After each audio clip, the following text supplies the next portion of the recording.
a friend of mine, and then we passed by. We saw someone who was selling bishopatani, maybe, or something like that. ndabyibuka twari turimo turagenda akora n'umuntu hari ibintu twajyaga twita ibishitani twebwe twigaga muri ape ariko byari bimeze nka bishopatani sinzi uko muzika. Oh, isambus. It was isambus, I think. byari bimeze nk'isambus ko atari ikintu midani ari ibintu byo kwifarira uko. He was selling something, and then we passed by, and then he was like, hey, maybe we can buy something and preach the gospel to this person.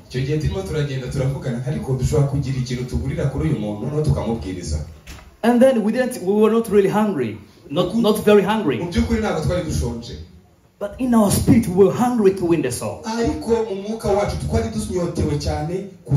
So we approached the guy, and then we greet him, and then we buy many things. Eat and eat and eat and eat. And finally we asked him if he knows Jesus. And we started to tell him the gospel. It was amazing. He received Jesus. Hallelujah. Hallelujah. Let your wealth serve the Lord. Wealth. Let everything that you have serve the Lord. Paul said that I serve God in my spirit. Whenever I pray, serve God in my spirit. So we are under the topic says prier sans. Aïe, français c'est une difficile langue. Prier sans cesser. Sorry, prier sans cesser. Sans cesse. Mon Dieu. Tell your neighbor, prier sans cesse.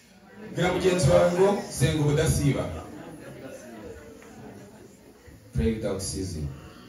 And ask him, do you know what it really means?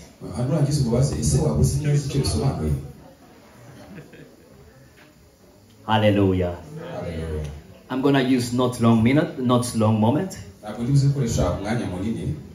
I will read with you the word of God. We go in the book of James chapter 5. James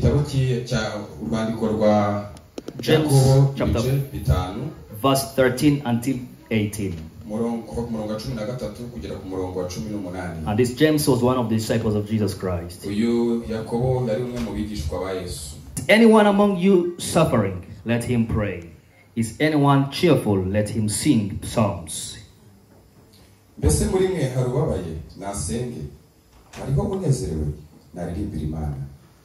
Is anyone among you sick, let him call for the elders of the church and let them pray over him, anointing him with oil in the name of the Lord.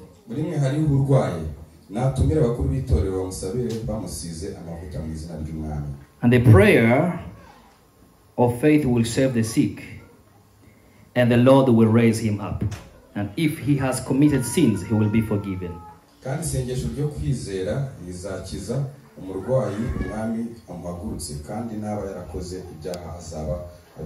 They made it clear it's a prayer of faith. It's not any type of prayer. Everyone can pray. But few can pray with the faith. And Jesus said, if you have a faith like a mustard seed, you can move the mountain to go to the ocean. It's not that faith which lacks wisdom again. I remember when I was young, I wanted to test God. When I was young, I wanted to test God. Yeah, I was normally I was born in the family of a pastor. My father is an apostle, my mother is a pastor. We serve the Lord in Rwanda, in Nyamirambo, a church called Bethel Church. So Bethel. Yeah. So I grew up as a child of a pastor, of a priest.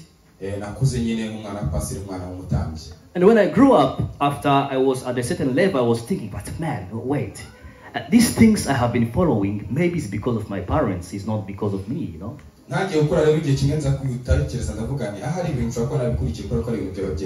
You know, it happens that children follow the ways of God just only because of the parents.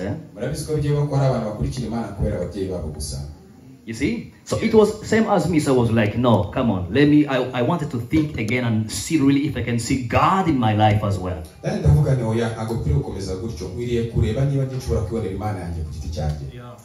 Hallelujah. Amen. Because salvation is not familiar, salvation is personal. Salvation is for all your own sake. So then I was having very big headache. One day I was having very big headache. And I, no, headache. Exactly. So I was like, God, if you do exist, please heal me just right now as we talk. I did it when I was in the forest somewhere praying. And then suddenly I felt healing immediately.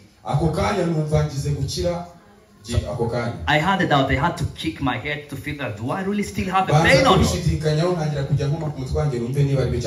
But God did it. So Bible is saying if anyone is sick, call the elders. I believe in God who can do miracles. Hallelujah. Hallelujah. Miracles are not there to bring people to. Miracles are not there only for believers, are there for non-believers actually. So that they might believe. Because when you believe already, you don't need miracles to grow. You need the word of God. Hallelujah. Amen. Hallelujah. Amen. But it is also, of course, our right. It's important to be healthy, and healthy comes from God as well. So James was saying, if you are sick, you can call the elders and they will lay the hands on you, then you will be healed. So I am going to talk very important things. I'm going to jump a little bit on the verse 16. Bible says, confess your trespasses to one another and pray for one another that you may be healed. The effective fervent prayer of the righteous man avails much.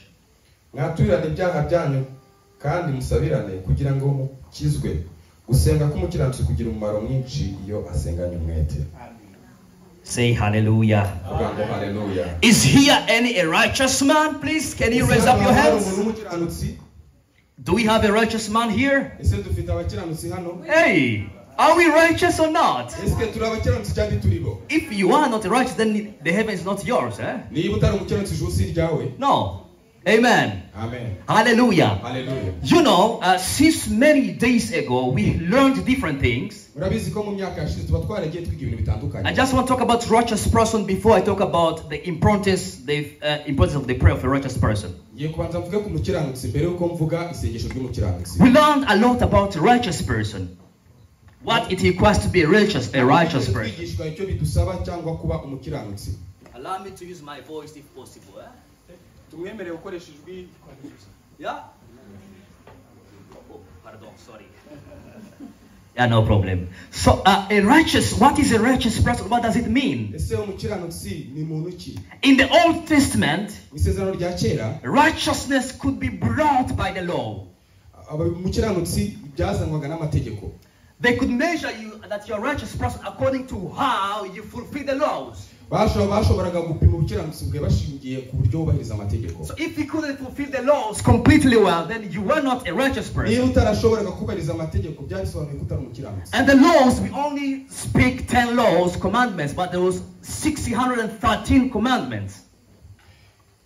We only speak 10 commandments. But there was more. There was 613 commandments. We know it, right, pastors and servants of God? Yeah. So then these people, they couldn't fulfill the laws as it was needed. abantu rero ntabwo bageze bashobora kubahiriza amategeko nk'uko byari bikenewe. They always failed. Bahoraga batsindwa. That's why the Bible says, niyo mpamvu Bibiliya yavuze ngo when the law came, revealed the sin. iyo amategeko je agaragaza ibyaha. The sins were there before the law. Ibyaha byahozeho mbere y'amategeko. But he couldn't have the sin because there was no law. ariko ntabwo byitwaga ibyaha kuko nta mategeko yari ahari. So, which means if you kill before the law, it was not a sin. bivuze ngo iyo wicaga mbere y'uko amategeko aza ntabwo byabaga ari icyaha. If you could fornicate before the law came, it was not a sin. iyo bagugiye mu bintu by'ubusambanyi nta mategeko ahari abihana icyo gihe ntabwo byabaga ari icyaha. But then when the law came, revealed what the sin is. ariko igihe amategeko yaje yagaragaje icyaha icyo ari cyo. So many people, they love laws. abantu benshi bakunda amategeko. But I don't like laws. ariko ngira nkunda amategeko. Because laws cannot make you a righteous kubera ko person. amategeko ntabwo ashobora kuguhindura umukiranutsi. Laws cannot transform your life. amategeko ntabwo ashobora guhindura ubuzima bwawe. Laws will only show you how bad you are. amategeko agaragaza uburyo uri mubi. Law will show you only how sinner you are. amategeko azakwereka gusa uburyo uri umunyabyaha. Jesus said, laws brought by Moses, but grace came by Jesus. yesu John yaravuze said ngo that. amategeko yazanywe na mose ariko yesu yazanye ubuntu. Hallelujah. Hallelujah. So the Christians of nowadays, we need grace more than laws. abakristo b'iki gihe dukeneye ubuntu kuruta amategeko. Do you remember the time that the laws were given in Israelites? muribuka igihe amategeko yatangwaga mu bisiraheli 3,000 people were killed.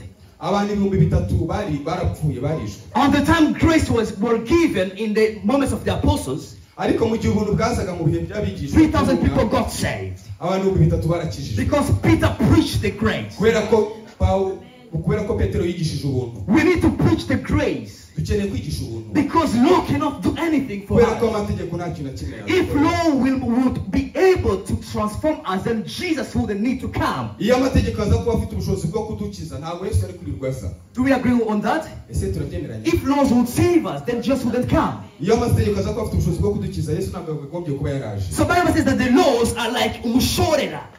bibiliya iravuga ngo amategeko ni umushorera. They can help us to push forward until we reach in ashobora Jesus. kudufasha akatwegereza kuri yesu. So when you are in Christ Jesus, iyo uri muri kristo yesu you don't need the law anymore. ntabwo ukeneye amategeko. But you need the Spirit of the Lord to live ariko your ukeneye life. umwuka w'imana. Hallelujah. And when Bible says, when we walk in the Spirit as He is in the Spirit, and when we walk in the light as He is in the light. iyo turi kugendera mu mwuka tuba mu mwuka nk'uko iyo turi kugendera mu mategeko tuba mu mubiri. When we walk in the light, then we will live according to the light. iyo turi kugendera mu mucyo tuba ubuzima bw'umucyo. Glory to Jesus. Amen. So then I'm talking about law to come back on the point of a righteous person. ndavuga amategeko kugira ngo nze kugaruka ku umukiranutsi. So you could be a righteous because you fulfill the law. ushobora kuba umukiranutsi kubera ko wubahirije amategeko. You could be. That's what's in the past. ibyo ni ibyahoze kera bibaho washoboraga kuba waba umukiranutsi kubw'amategeko. But what Bible says in the Romans chapter 3, ariko mu Baroma ibice 3 cyo birivuga all have sinned. bose bakoze ibyaha. All have sinned. kuko bose bakoze ibyaha. They fell short. They couldn't reach the glory of God. bigeze babasha gushyikira ubwiza bw'Imana. Praise God. Imana ishimwe. So the real righteous person umukiranutsi wa nyawe is the one who have the righteousness of Christ in him. ni ufite gukiranuka kwa Kristo muri we. And the righteousness of Christ gukiranuka kwa Kristo is not based on the works. ntabwo gushingiye ku bikorwa. Even if works are good. nubwo imirimo ari myiza. Because those are the good fruits we need to bear as Christians. imbuto tugomba kwera nk'abakristo. But sometimes Christians, we want to focus on the works more than the real thing which can cause the good works. ariko rimwe na rimwe abakristo dukeneye kugira imirimo myiza. Sometimes we focus more on the works rimwe na rimwe akenshi dushyira imbaraga ku mirimo than teaching what could cause the good works. kuruta kwigisha icyagatumye tugira iyo mirimo myiza. Did you see that also? ese namwe mwarabibonye? Hallelujah. Hallelujah. Tell your neighbor, laws will never save you. bwira mugenzi wawe ngo amategeko ntazigera gukiza.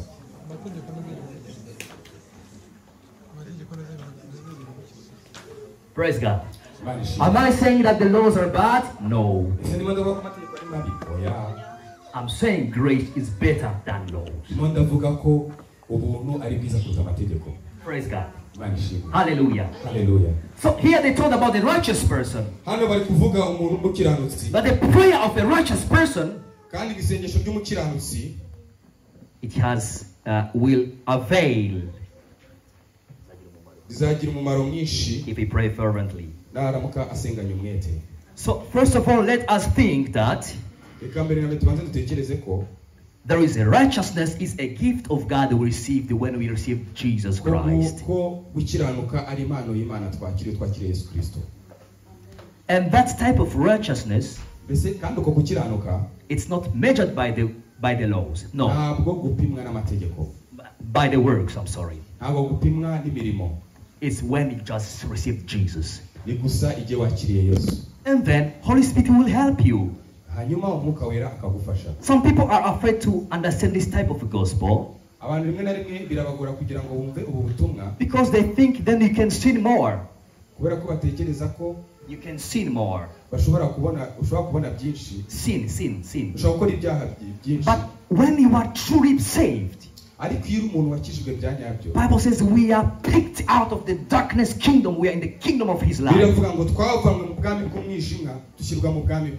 cannot work in that ways anymore. Hallelujah. Hallelujah. Believers, let us celebrate and enjoy the freedom of salvation. So when I ask somebody, are you a righteousness? I don't mean, you don't have to think like, oh, did I lie today morning? Or maybe I had the last. Or maybe this and this and this. All of those things, they don't mean that you are righteous or you're not. If you think in that way, then you are still in the Old Testament. Yeah.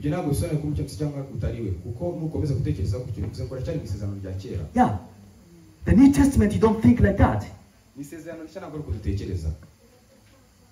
You know, you have to grab the consciousness of righteousness to produce a righteousness life.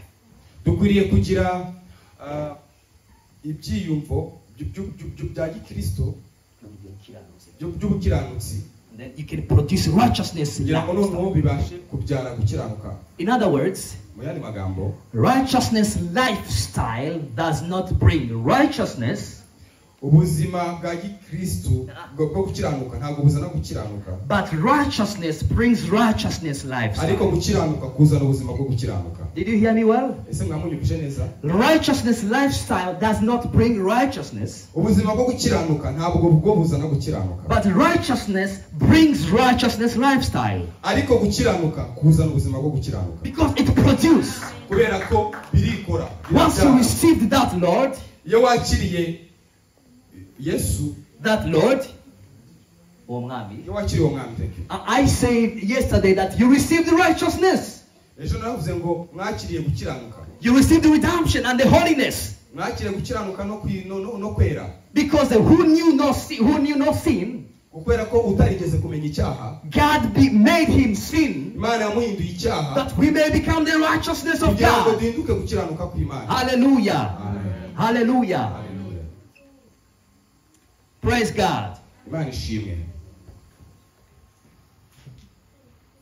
There is another a wonderful song which I would like to say. It says,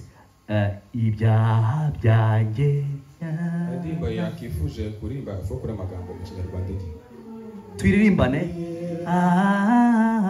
Watigeze gukora icyaha na kimwe.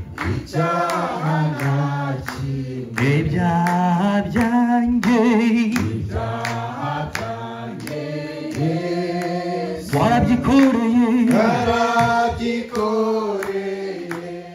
watigeze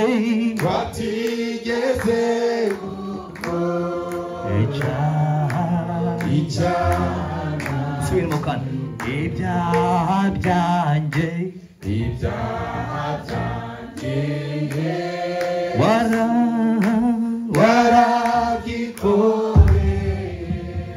watigeze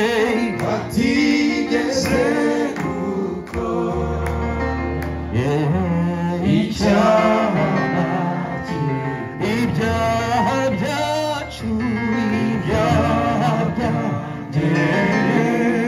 warabyikoreye watigeze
And then I will end up coming back there. The book of Joshua, the book of Zechariah, chapter 3, verse 1.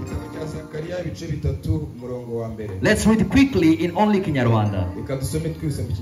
Verse 1 to 7.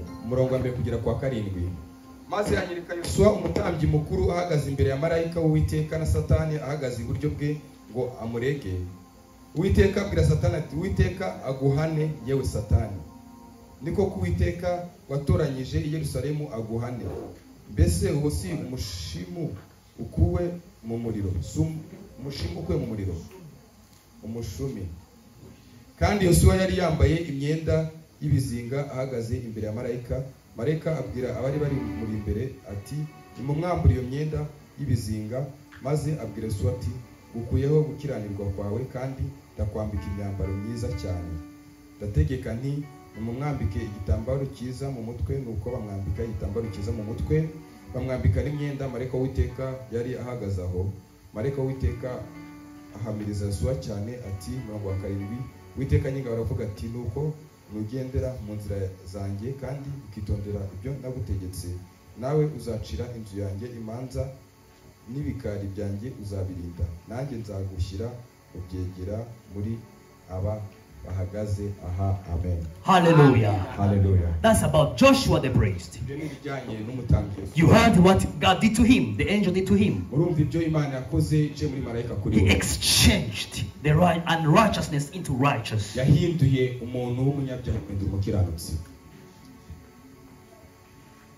I'm saying these things because some Christians, we don't understand our identity in Christ. If you think yourself as more a sinner, you will provoke yourself to apply a sin.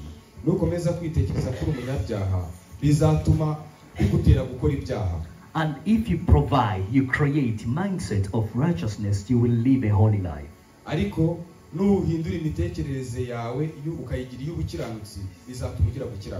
It's easy. We were sinners, but we are no longer sinners. These things I'm not going too deep because it can take long time. And for immature Christians, it can confuse them. Or can be too much for them. But the grace of God is sufficient to help us. Hallelujah. Hallelujah. So I was explaining that we read that a righteousness, a prayer of a righteous person avail when he prays with the passion. So I want you to think yourself as a righteous person. You are a righteous person. Not because of what you did, but because of what he did for you. Hallelujah. Amen. Hallelujah. Because he became a sin that you may become the righteousness of God. And that is who we are. Hallelujah. Hallelujah. So when you pray in that way, trust me, your prayer will be effective. It will be effective because you know who you are in God. Sometimes the devil can come in your ear and whisper to you and say, you did this, you did that, you did this. But you know how to conquer the devil is by the word of God. Devil, get out. I have a righteousness of Christ in my life. Hallelujah. Hallelujah. Because when the devil can't bring the word, you overcome with the word. That's how Jesus did it. Hey, yes, hallelujah. Hallelujah. And then when you have that word in you full on it, then you express it out and you live it. That is what, look, I'm young comparing to what I have achieved in my life. Other people who are outside of the church, they are wandering there. But they are wandering, moving around, they are vagabonds. There is no clear direction of their lives. But when you came to this Lord earlier, everything happens to your life earlier. You enjoy the blessings earlier. Glory to Jesus. Praise God. Amen. Praise God. So righteousness, a righteous person is a person who has the righteousness of Christ in his life. And his prayer will have effective. It doesn't matter which case you have. Because anything, it's not about how big the problem is. It's about how God is big before that person. Glory to God. Glory to God. Tell your neighbor, our God is big enough to solve it.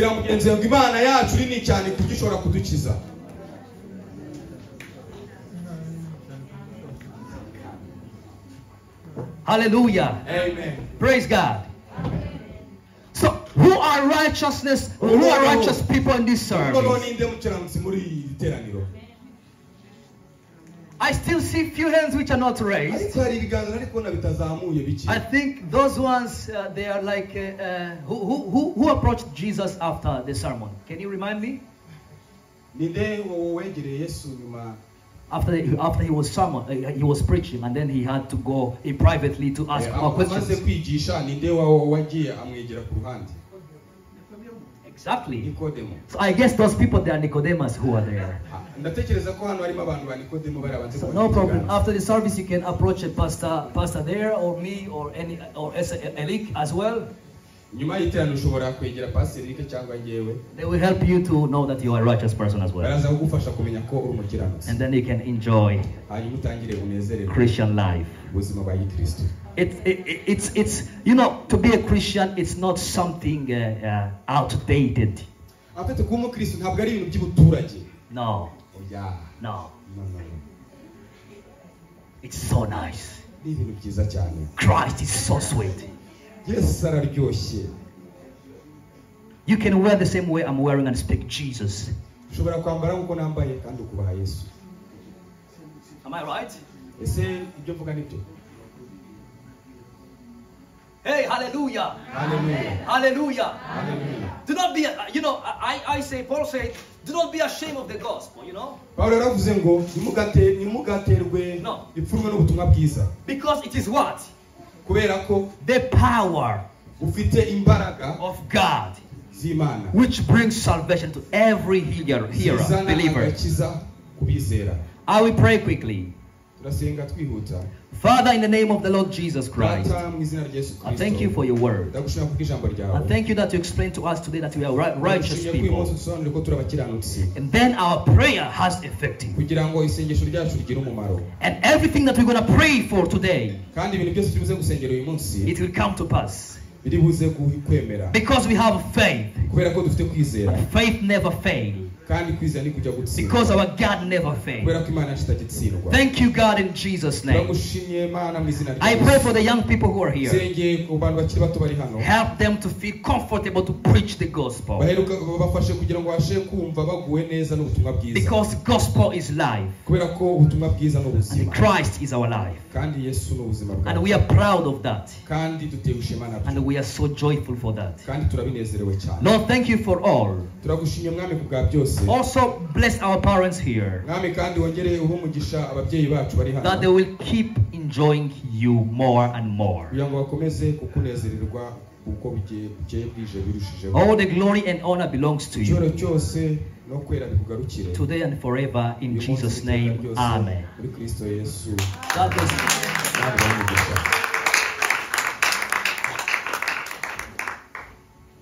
Amen.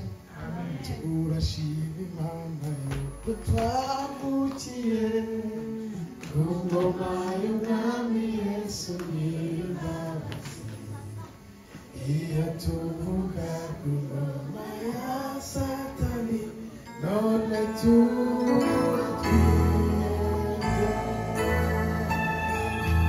Yesu tumukunde cyane, Yesu tumukunde.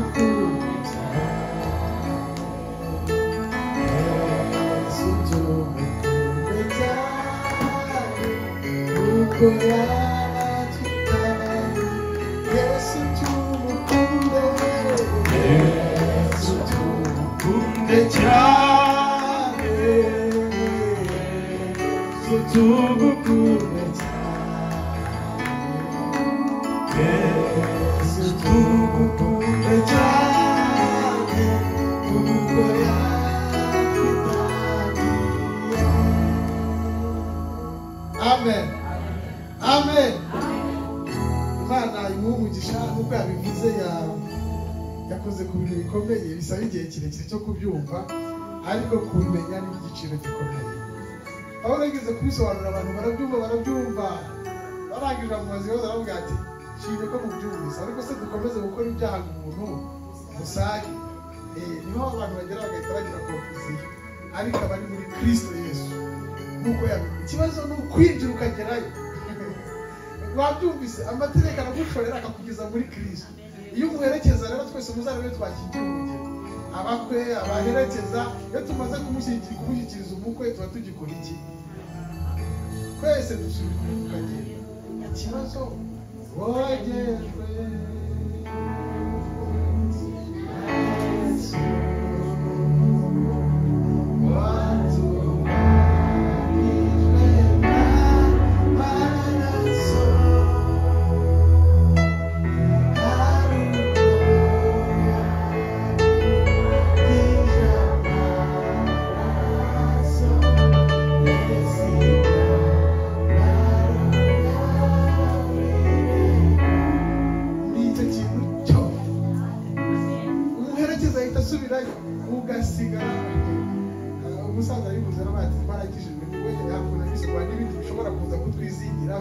ariko ntibikuraho ko turi abakiranuka. Sino namweze kera naramenye ibyo bintu nabishurirwa, nigeze kwibura umugore wanjye ndaga mvuga uzasabira Imana n'ijye gupfa nzabanze ndware cyane ngo n'igihe cyo kwitegura. Kubera iki? Kubera ko buri munsi nibonaga mu ndererwamo yo kubyibyaha, ariko nibuka kuvuga nibyo Mwuka Wera yari muri twe, ntabwo duha uburenganzira. Yabivuze ntabwo tuba tugisubiye kwivuruguta muri bwa bubata twahozemo ukumuka kujaburamo warangiza ugatangira gutekereza ku kirangiza niyo utekereje uwo munsi nibwo wegera Yesu ukamubwira ati turi kumwe wongere umwungane uko Yesu nabishobora. Haleluya. Naje kuvuga namutse nkubishwe niko urumva nari kuba abakristo bizera yuko ese ndabibona twagiye no gushyingura abantu bakavuga ati rwose agiye mu ijuru we nta kibazo yabonye umwanya wo kwitegura. Yaba mwari muzi ibintu baba mu burwayi igiye kwa muganga ahubwo ashobora kubona umwanya wo kurimbuka ku rutugu rwa mutungo. Niko bimeze atangira gutekereza inka n'amatungo n'abagore n'iki byose agatangira no kubaza Imana uko ari byewe rwose icyo bita bagayini atangira rero tukiri muri uwo murongo ndavuga ati Mana ninda kuva muri uyu mubiri uzabanza utegure murumva Yesu se kazaza nk'umujura niba tukiri abakristo batagamye umunsi twicaye reka dupfukame rero tumusabaze ngo murakoze cyane Imana umugisha mushimiye ko yigisha amagambo akomeye n'ibyo ariko turabana b'Imana. Pawulo amaze kubisobanukirwa muzare wo kunandikiraga befeso ababwiraga abera bose bamuzuko abera bose mubasuhuzanye ngo ubuntu bahobere gusuhuzanya kwera. Haleluya. Ntabwo turi mu byumba avuga ngo munahiriza abera atitaye kuri ari corona nangwe n'umugore akavuga ngo wona umuhobere mubwire ngo abera abandi bagize gute barabataza ebawe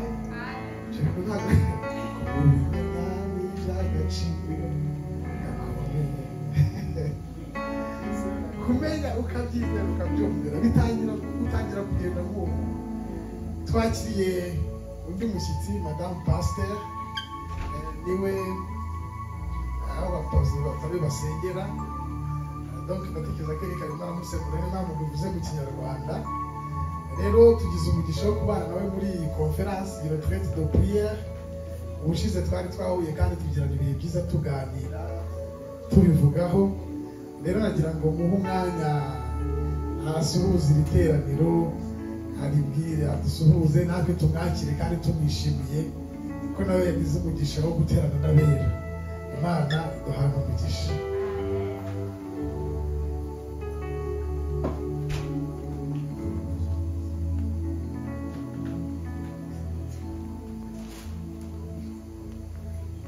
Amen.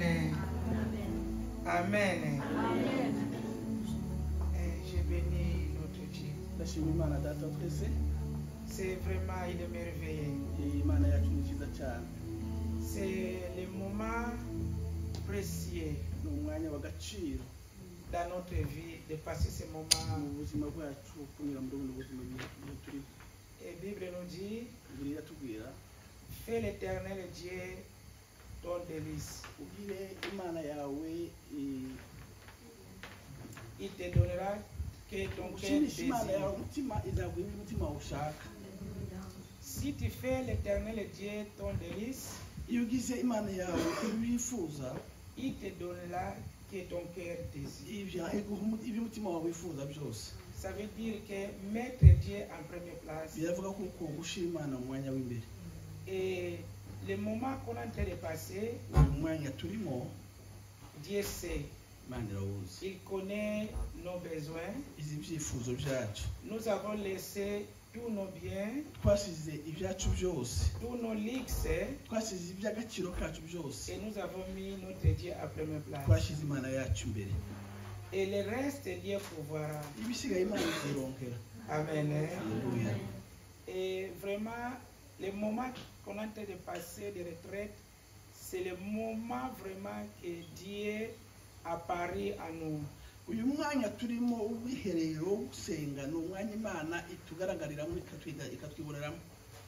Notre vie chrétienne, comme nous, les enfants de Dieu,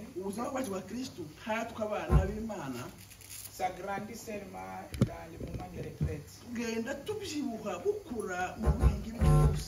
Je connais le moment qu'on est en train de traverser. Moi, j'ai vécu beaucoup de retraite.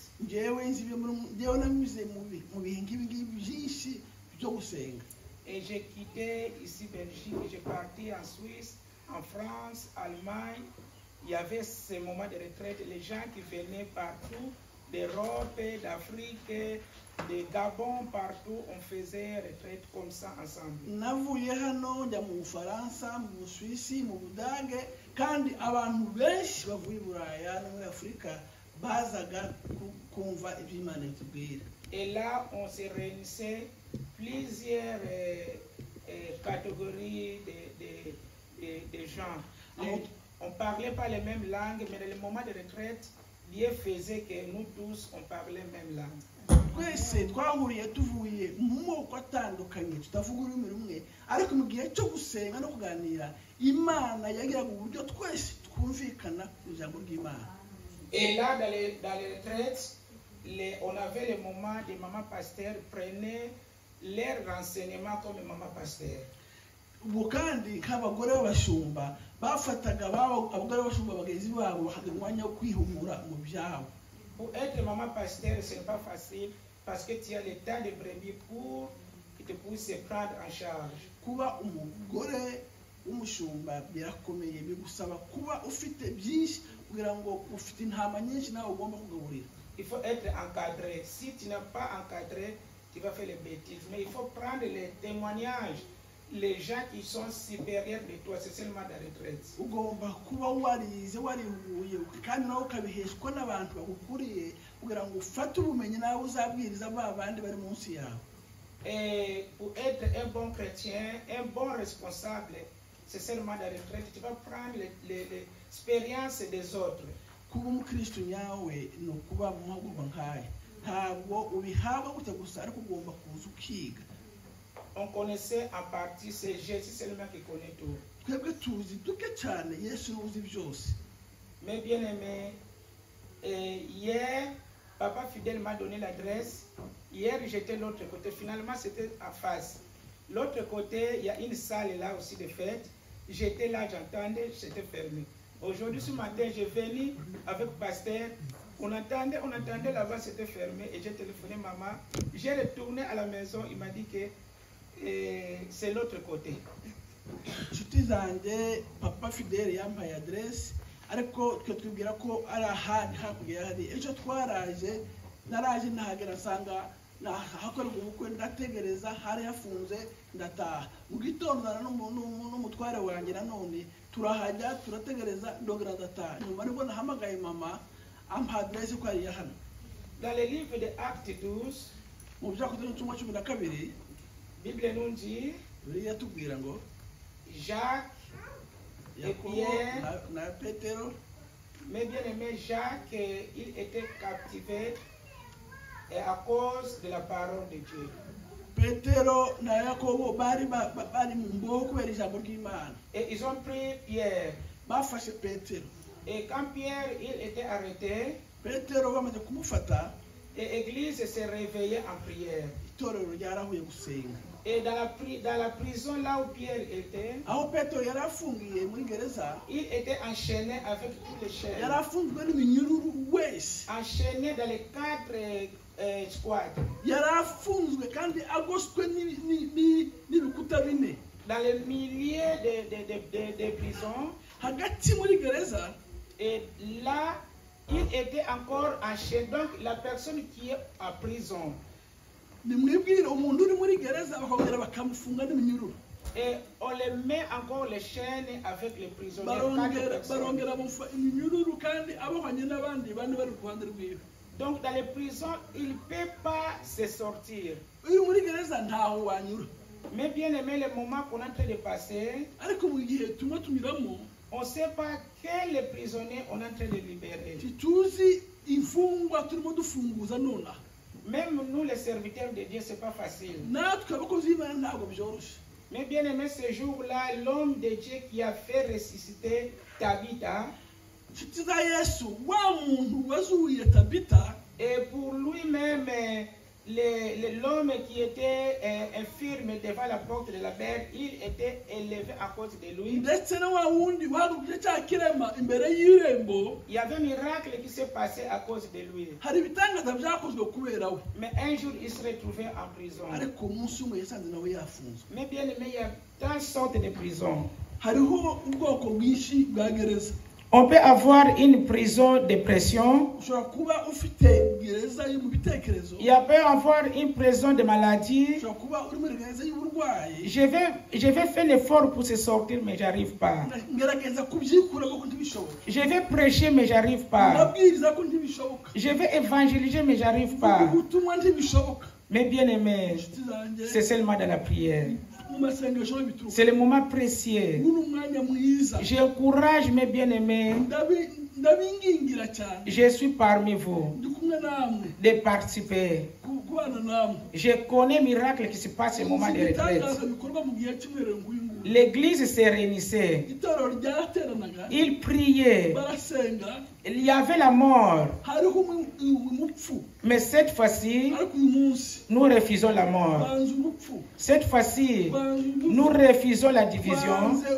Cette fois-ci, nous refusons les médiocrités. Que tous les prisons, ces prisonniers, qu'ils soient libérés au nom de Jésus. Qu'ils soient libérés au nom de Jésus. Que Dieu voit l'ange dans nos maisons. Mais bien aimés, nos enfants. Papa vient de prêcher ici sur tous les jeunes. Il y a un diable qui s'est levé pour nos jeunes. Il y a une sorte de prison. Mais bien aimé, c'est seulement dans la prière. C'est prière qui libère tout. Ce moment on est en train de passer, Dieu est ici. Il est parmi nous. Mais bien aimé, l'église priant. Prière d'ensemble, c'est inefficace. Priez, mes bien-aimés. Laissons tout entre les mains de Dieu. Un moment, on peut tout laisser. C'est communiquer avec Dieu. C'est important. Et à cause de ces prières, le ciel était ouvert. Et Dieu a envoyé l'ange. Il est rentré dans les prisons. Dieu peut rentrer partout. Il est illimité. Quoi que ce soit circonstance que nous allons passer, Dieu est capable. Il priait ailleurs de l'autre côté, mais Dieu a envoyé son ange. Que Dieu voit l'ange ce moment qu'on a été passé. Dans nos situations, dans nos familles, dans notre église, dans notre différentes situations. Que Dieu rentre. Quand Dieu rentre, toutes les choses tombent.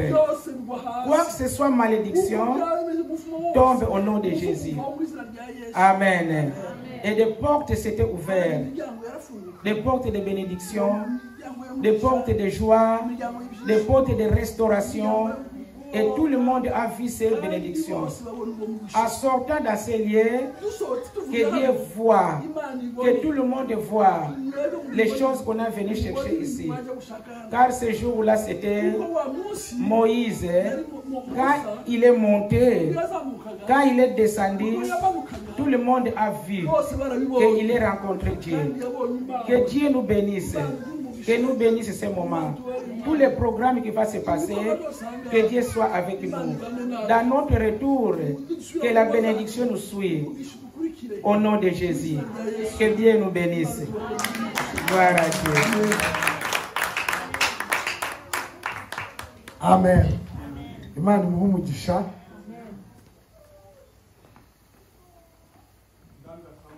Amen. Kubw'amagambo meza amaze kudusangiza, reka twongere dukomere Imana amashyi, kubera yuko twumvise amagambo ntasubiramo nyine mwabyumvise, ariko kimwe mu kibumbatiye abandi, ikindi ni imbaraga zo gusenga. Gusenga k'umukiranutsi kugira umumaro iyo asenganye umwete. Noneho ntabwo ari prière seulement sans cesse, ahubwo ni ugusenga noneho ushyizeho n'imbaraga, kandi noneho dushyize hamwe. Mwabyumvise ukuntu rero twize ngo tube umwe nk'uko Kristo nawe ari umwe na Data. Amen. Imana imuhe umugisha rwose, kandi twushimishijwe no kumwakira hamwe natwe. Nagira ngo muri uyu mwanya twakire groupe de louange baze batugezeho indirimbo imwe ubundi dukomeze n'izindi gahunda nyuma. Murakoze, Imana iduhane umugisha. Amen.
Saint Seigneur.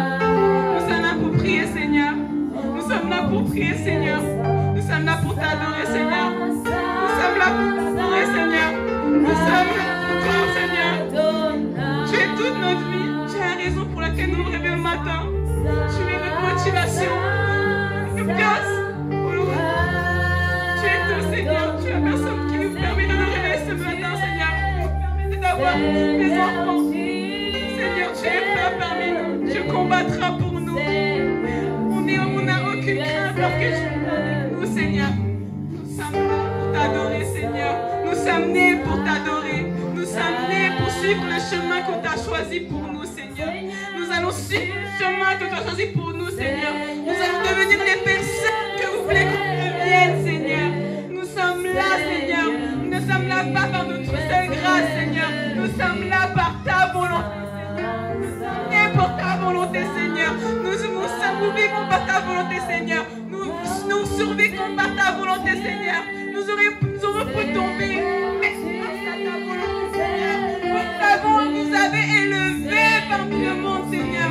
Nous sommes tes enfants, Seigneur. Nous sommes des enfants de Dieu, non des enfants du monde. Alléluia. Seigneur, regarde les enfants qui sont assis aujourd'hui. Que ce soit les enfants, les femmes, les sacs, à nous.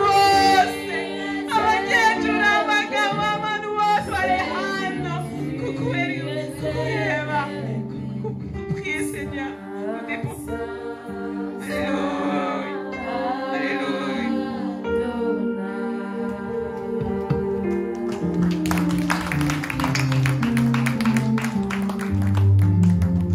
Amen. Imana umugisha bashobora kwicara. Wera mwami ushyirwe hejuru. Mwami ushyirwe hejuru. Amen.